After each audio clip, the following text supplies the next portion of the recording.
હળવદના માલણિયાદમાં ખેડૂતોને ભારે નુકસાન 2000 વીઘામાં પાક ધોવાઈ ગયો। કપાસ, મગફળી, એરંડાનો પાક નિષ્ફળ ગયો। ખેતરોમાં હજી પણ ગળાડૂબ પાણી ભરાયેલા છે। ખેડૂતોએ રાજ્ય સરકાર પાસે મદદ માંગી। ખેડૂતોએ સરકારને આર્થિક મદદ કરવા માંગ કરી છે। જમીન ધોવાણમાં ખાસ સર્વેની ખેડૂતોની માંગ છે। મોરબી જિલ્લામાં વરસેલા વરસાદના પગલે રણકાંઠા વિસ્તારોમાં ભારે નુકસાન થયું છે। આપણે હળવદ તાલુકાના જૂના માલણિયાદ ગામે આવ્યા છે। હું તમને દ્રશ્યો બતાવીશ કે આ કોઈ સ્વિમિંગ પુલ નથી, પરંતુ જમીન ધોવાણી છે ને જમીનમાં ગળાડૂબ પાણીમાં ખેડૂતો પહોંચ્યા છે। ખાસ કરીને વાત કરવામાં તો અહીંયા લગભગ 8 ઇંચથી વધુ વરસાદ વરસ્યો હતો।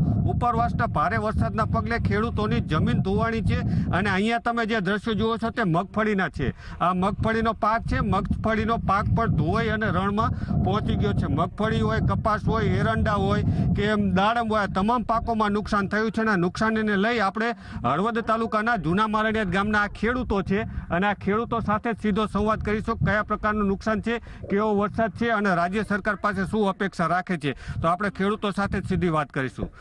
અહીંયા કેવો વરસાદ પડ્યો અને કેવું નુકસાન? અહીં સાહેબ એવું છે કે કલાકની અંદર 10 થી 15 ઇંચ એક સાથે વરસાદ પડવાથી અતિ પાણી આવ્યું હતું અને અમારે અહીંથી 40 થી 50 કિલોમીટરની રેન્જમાંથી જે નદી આવે છે એના હિસાબે એક સાથે પ્રવાહ આવ્યો। પ્રવાહ આવવાથી જે ઉપરના કોઈ ચેક ડેમ છે, કોઈ તળાવ છે, એવા ઉપરના ગામના તૂટ્યા, એનાથી વધારે પાણી આવ્યું હતું અને ગામમાં પણ પાણી વધારે ગરી ગયું હતું। અહીંયા પણ સ્થળાંતર કરાવવું પડ્યું અને ખેતીમાં પણ જ્યાં નદીઓ પાડી દીધી છે એવી પરિસ્થિતિ કરી નાખી છે। તમે જુઓ છો કે આ મગફળી ઊભી છે, મગફળીની અંદર નદી જેવો ઓકરા જેવી પરિસ્થિતિ ઊભી કરી છે। મગફળી સિવાય કયા કયા પાકોમાં નુકસાન? તમામ પાકમાં તો તમામ પાકમાં નુકસાન છે। મગફળી છે કે ડાયરમ છે, કપા છે કે એરંડા છે, બધામાં તમામમાં નુકસાની તો છે।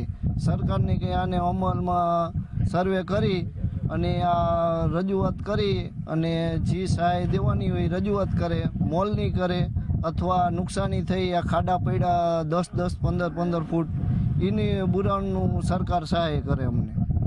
કેટલું પાણી આવ્યું હતું તમારા વિસ્તારમાં અને કેવું નુકસાન? અમારા વિસ્તારમાં અતિથી અતિ ભારે પાણી આવ્યું હતું। પહેલાં જો માણસો અહીંયા રહી ગયા હતા સીમ વિસ્તારમાં, તેને કાઢવા SDRFની ટીમ આવી હતી પહેલાં, પણ એમનાથી ઉતરાયું નહોતું, એટલે તમે એમ વિચારો ને કેટલું પાણી હશે।